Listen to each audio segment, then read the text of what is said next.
mais aussi l'ensemble du monde. Ne soyez pas complices du silence, soyez les artisans du changement.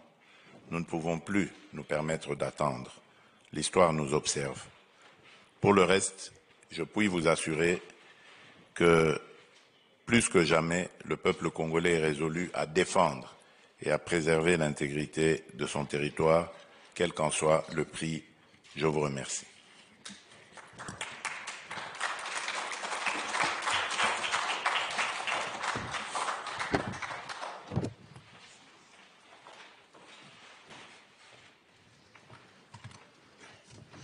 Thank you, Mr. President. So I guess you've outlined a number of important points there, but what, in your view, is needed to stop the fighting? Qu'est-ce qui est nécessaire pour mettre fin la guerre?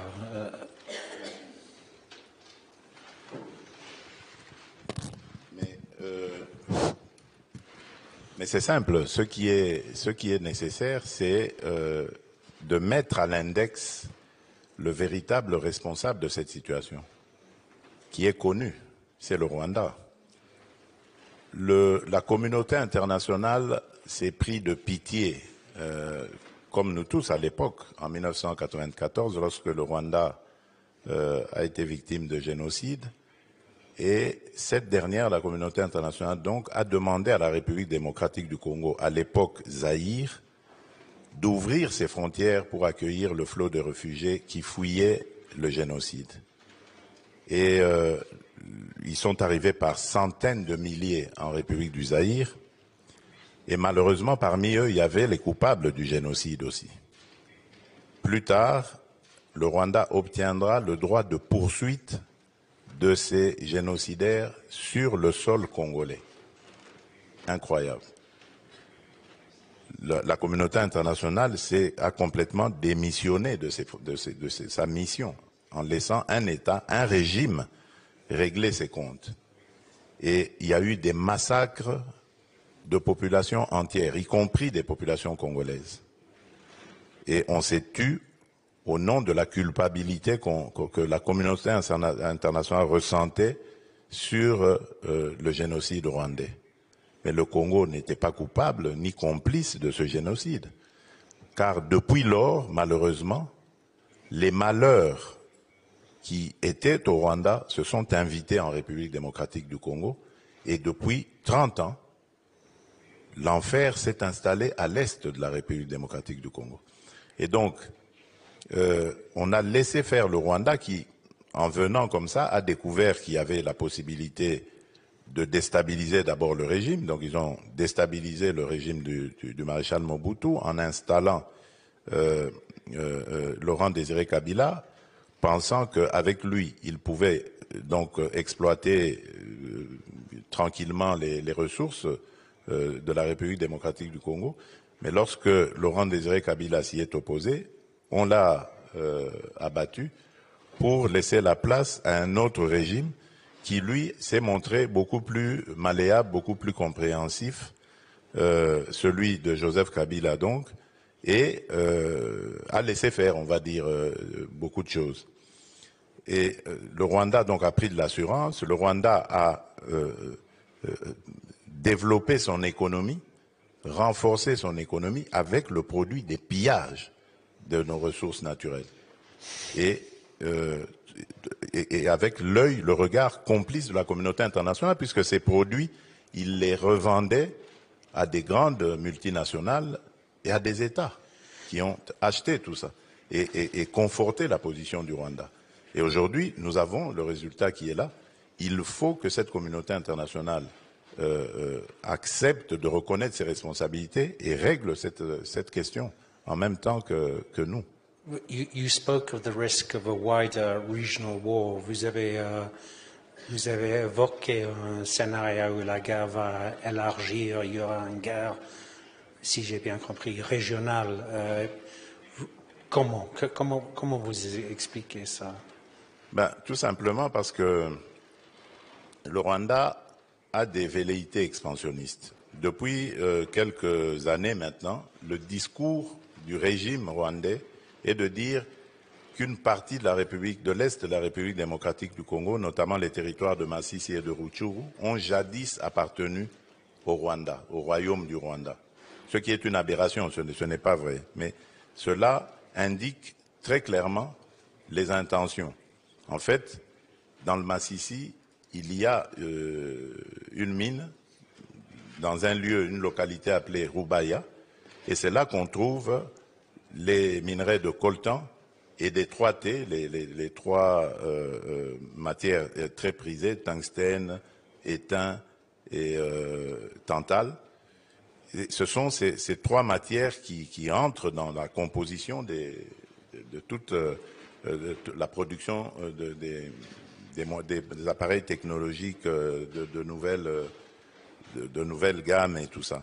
Et donc, c'est des matières très prisées qui alimentent justement ce conflit du sang, parce que le Rwanda est obligé, pour voler, piller nos ressources, de créer de l'instabilité permanente, qu'il n'y ait pas l'autorité de l'État dans cette région, de provoquer une sorte d'épuration ethnique en effrayant par des massacres, en infligeant la peur, la terreur, et en poussant ces populations à se déplacer, à laisser libres ces terres pour qu'ils les exploitent tranquillement. But do you have an alternative vision of how natural resources should be accessed, managed, and the revenues? What would you prefer to see? C'est quoi l'alternative?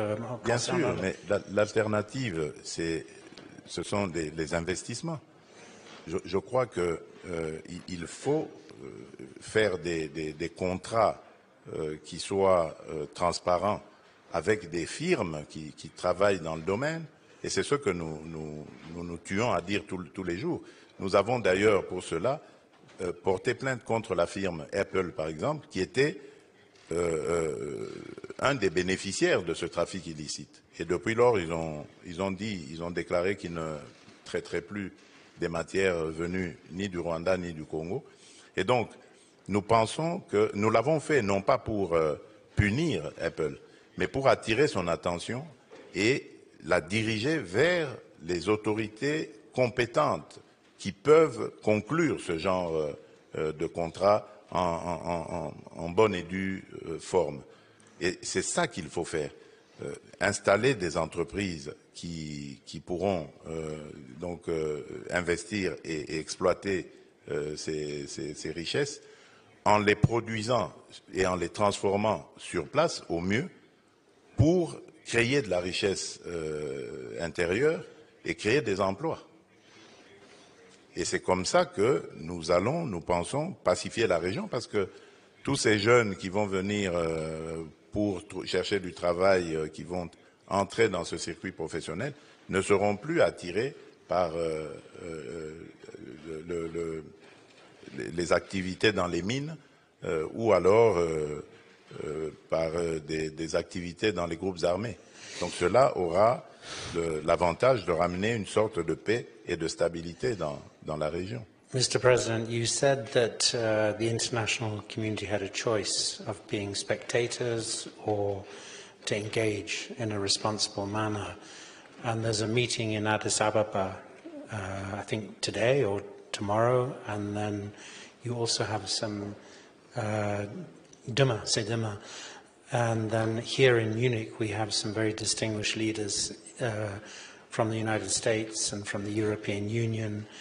What is your message to the African Union, and what is your message to other international partners in terms of taking action? Oui.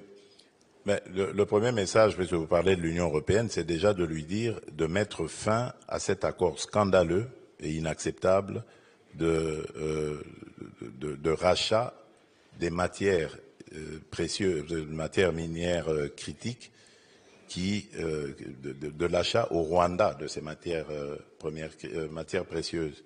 Parce que tout simplement, le Rwanda n'a dans son sous-sol aucune de ces matières. Donc ça, c'est le message, le premier que je donnerai. Ensuite, c'est celui de dire, aujourd'hui, il y a un drame humanitaire qui se passe sous nos yeux.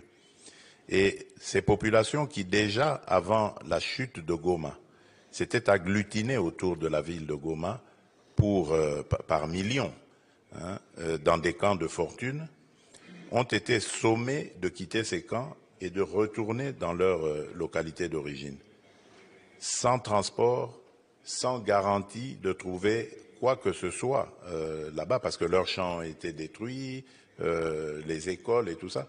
Et il y a des enfants parmi eux donc, qui vont devoir refaire la route jusqu'à leur localité, avec toute l'insécurité qui peut subvenir, parce que c'est une zone de guerre.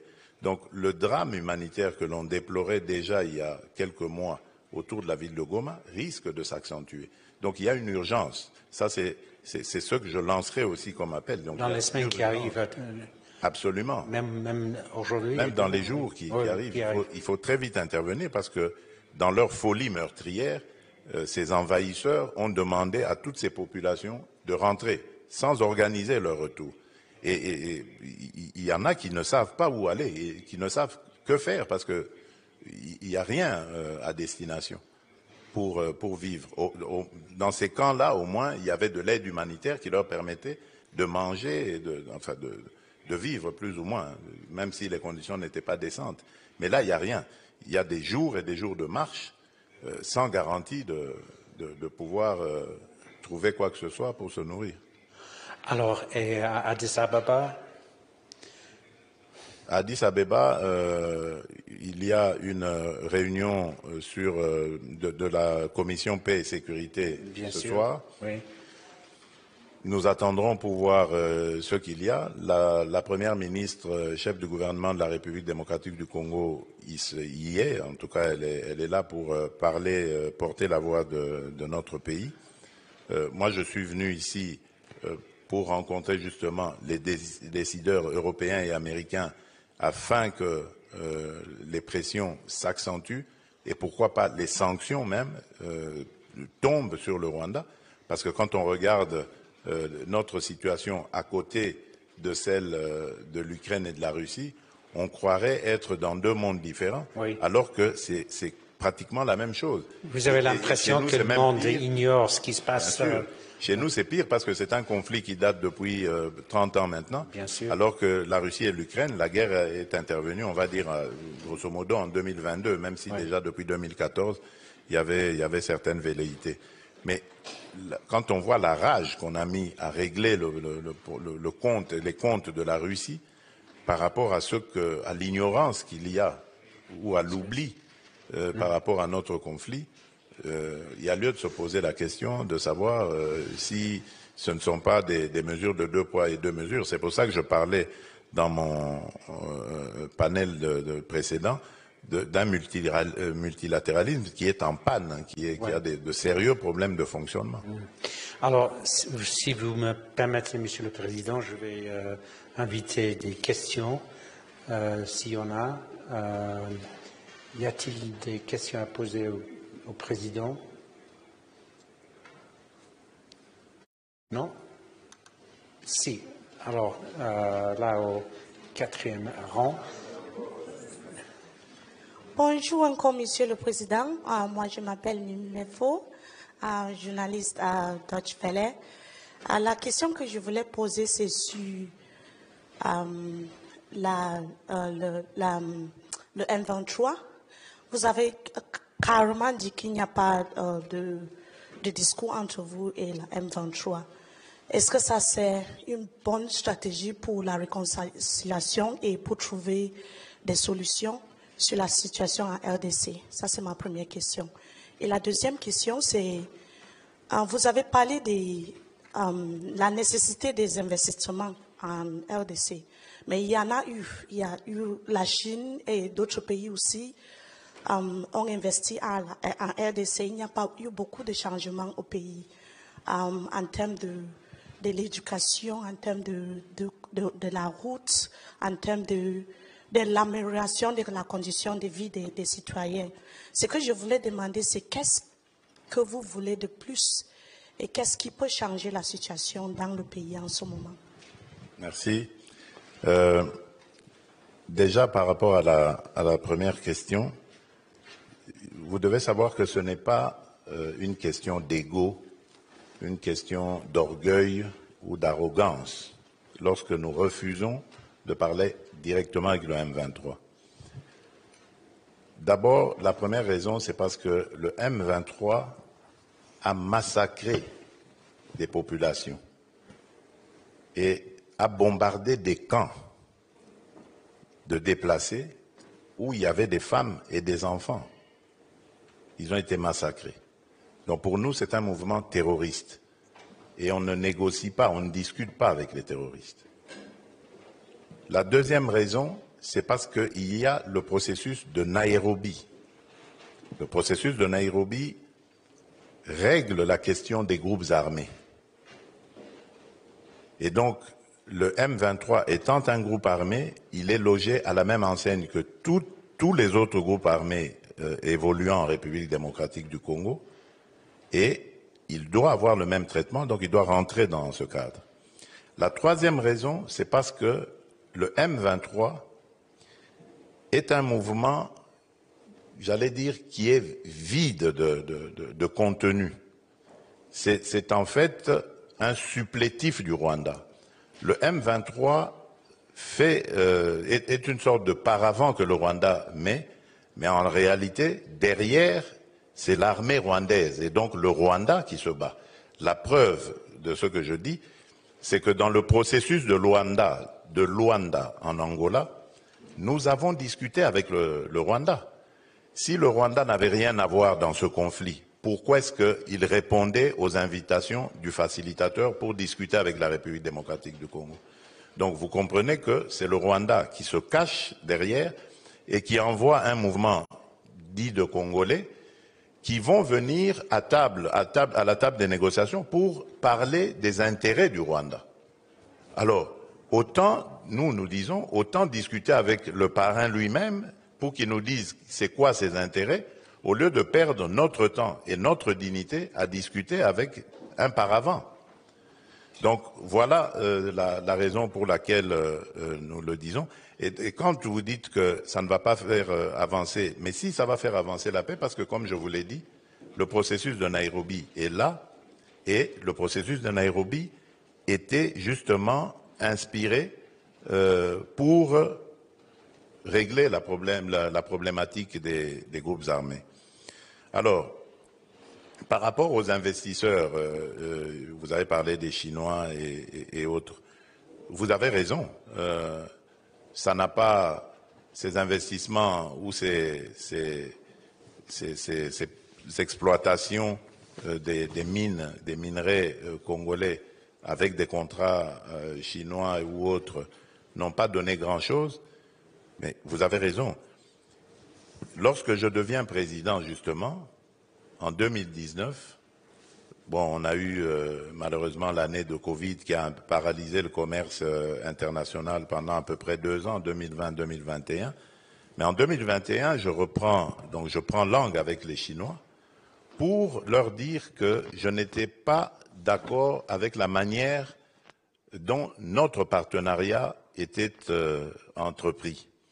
Et donc, pour moi, il était question de revoir les termes de tous ces contrats qui avaient été signés avant mon avènement et d'aller sur des modèles qui seraient gagnant-gagnant, avec la possibilité donc pour nous Congolais, comme je l'ai dit tout à l'heure dans ma précédente intervention là, d'aller sur des modèles gagnant-gagnant qui ferait que nous allons développer ces produits. Donc en plus de les avoir produits, nous les transformons dans notre propre pays. Et comme ça, nous ajoutons une valeur à ces produits qui créent donc de la richesse, qui créent de l'emploi.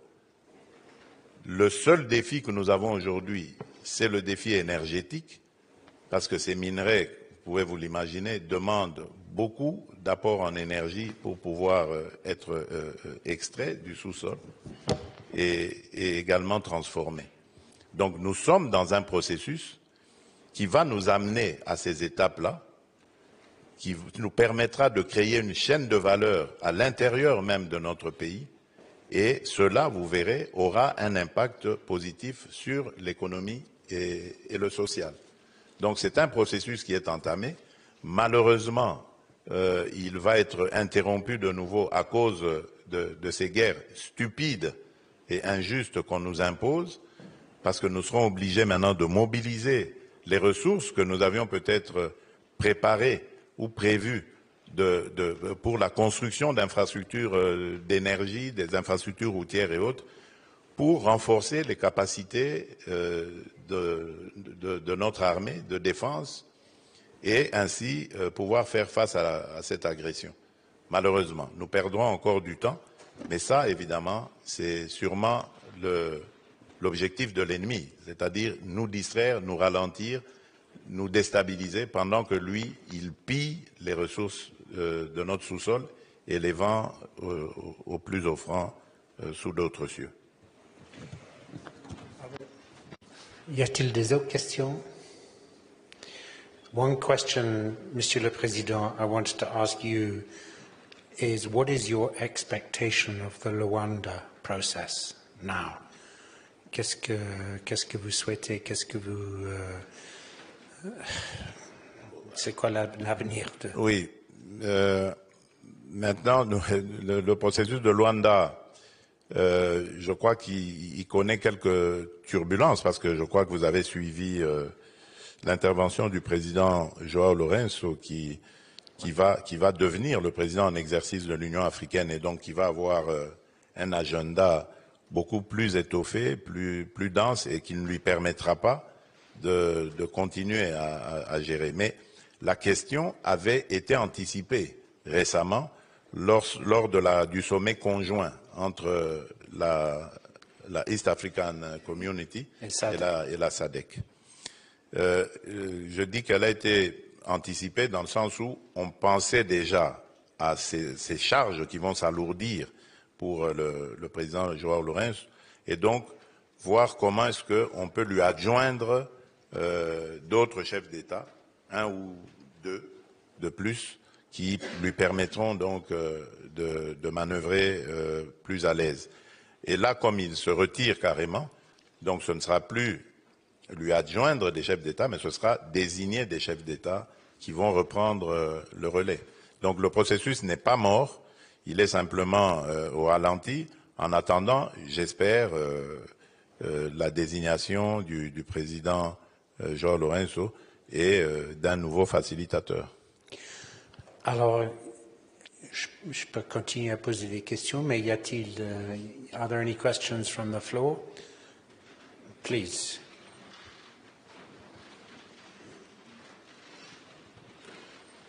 Hi, Mr. President. Thank you.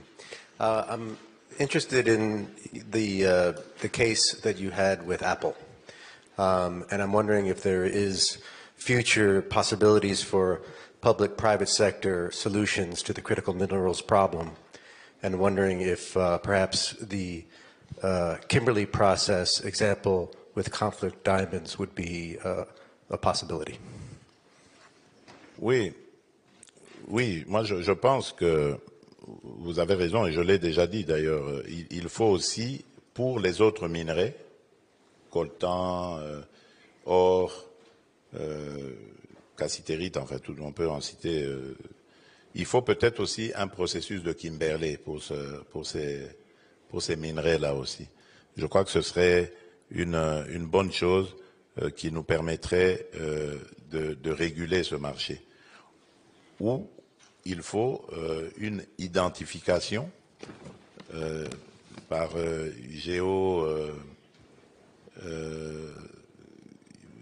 génotype, en fait, on va dire, du minerai, parce qu'il y a aujourd'hui des techniques qui peuvent identifier l'origine du minerai et sa localisation même de l'endroit où il a été extrait, et ainsi pouvoir organiser ou suivre sa traçabilité. Ça aussi, il y a des entreprises qui le font, donc je crois que ce serait la solution. Alors, maintenant, par rapport à Apple, j'allais dire que ce que j'ai dit tout à l'heure, le but n'était pas de viser Apple, c'était le symbole de ça, parce que Apple, c'est les téléphones portables, et dans ces téléphones portables, on retrouve le coltan du Congo, le coltan du sang.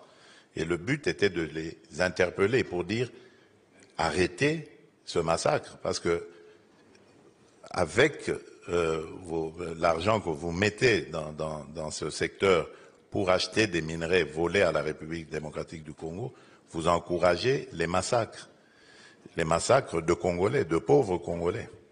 Donc il fallait lancer cet appel et leur dire, si vous voulez continuer ce commerce, venez par la grande porte.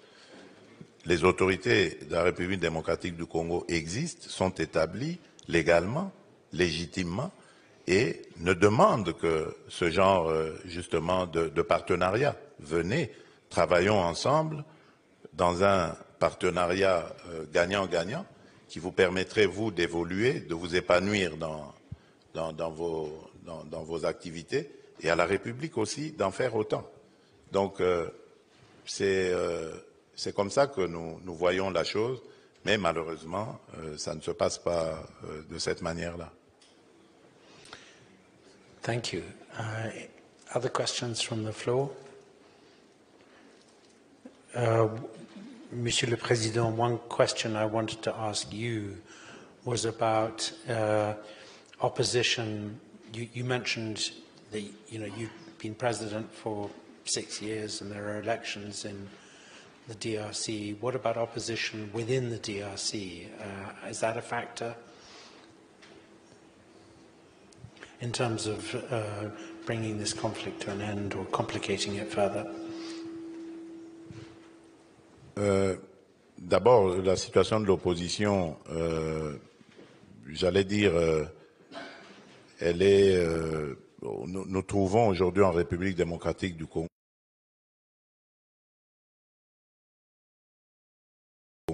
deux sortes d'opposition. À ces activités normalement, qui a participé aux dernières élections à chance égale avec le président sortant et qui a perdu ces élections de manière claire. Et cela a été reconnu par tous les observateurs sérieux. Et il y a une autre opposition, celle du pouvoir de mon prédécesseur, qui a refusé complètement d'entrer dans le processus, de participer au processus électoral, a refusé parce que, justement, elle préparait la déstabilisation, qui devait normalement intervenir depuis 2023 pour empêcher la tenue des élections. Mais comme ils n'ont pas réussi à le faire, donc les élections ont quand même eu lieu, et c'est maintenant qu'ils trouvent le moyen de se rallier au Rwanda et à ce M23 et AFC pour nous faire la guerre et déstabiliser le pays. Donc ce sont ces deux oppositions-là. Alors, lorsque vous demandez si ils ont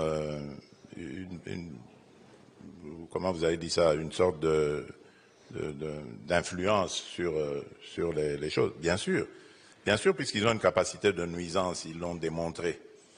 En s'alliant au Rwanda et en déstabilisant le pays. Mais moi, mon rôle, c'est de mettre tout le monde devant ses responsabilités. L'histoire nous jugera. Parce que ceux qui sont victimes aujourd'hui de ces dérapages, j'allais dire, de l'opposition, ce sont des Congolais. Et ces Congolais-là jugeront ces gens. Un jour, ils sauront qui a fait quoi. Je le dis ici, la démocratie dans notre pays ne s'est jamais aussi bien comportée que sous ma présidence.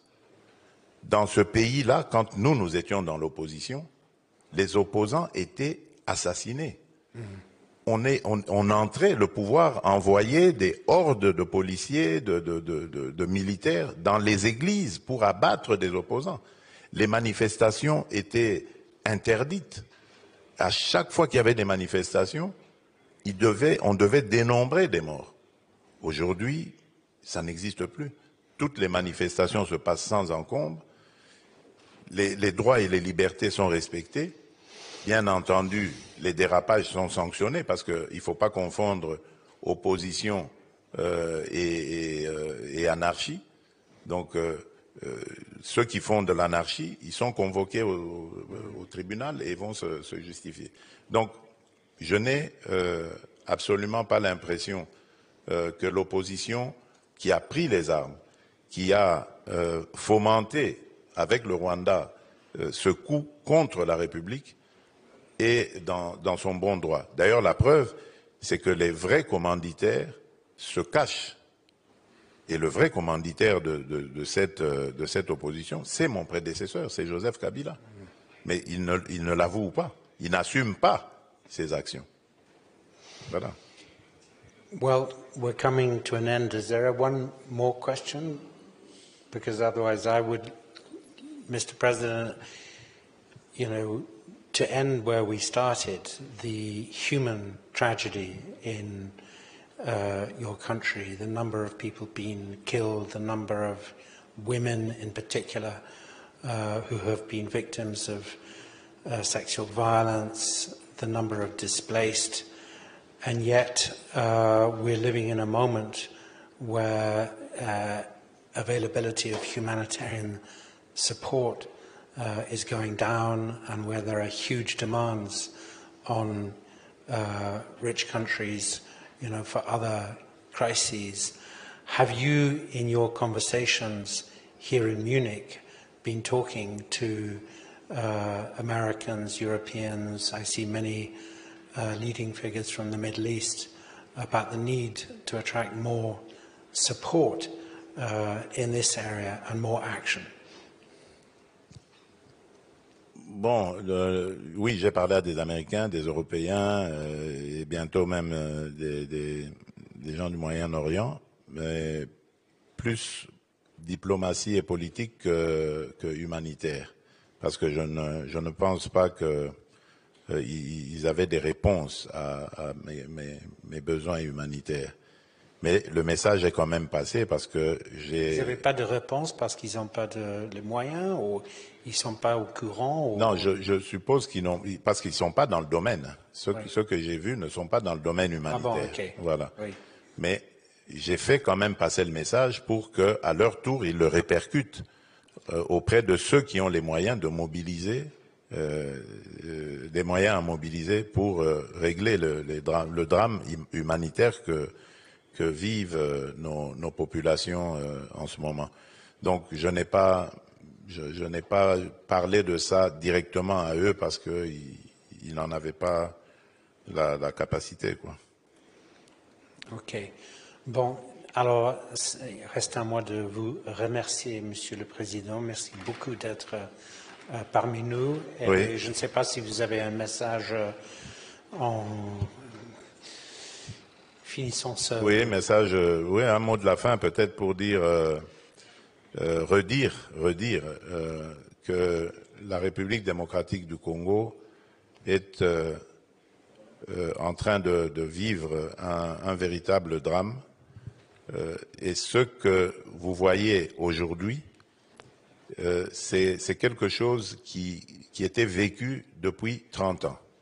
Aujourd'hui, ça apparaît comme un conflit nouveau, mais en réalité, c'est un conflit qui est latent. Depuis 30 ans maintenant, ces populations sont toujours en détresse, elles sont déplacées, les femmes sont violées, leurs productions sont volées aussi dans leurs champs. Donc tout est fait pour déstabiliser cette région et la dépouiller de tout ce qu'elle a comme richesse.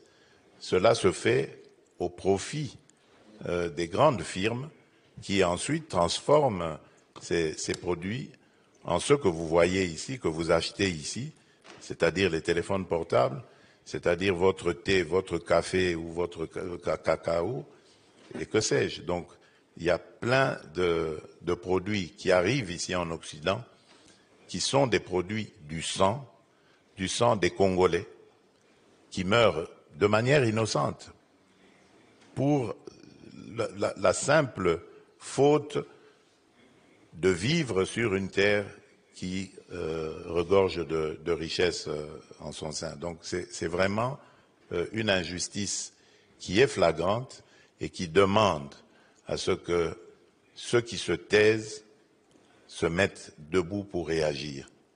Parce que se taire risque d'être considéré comme être complice de la barbarie qui sévit actuellement en République démocratique du Congo.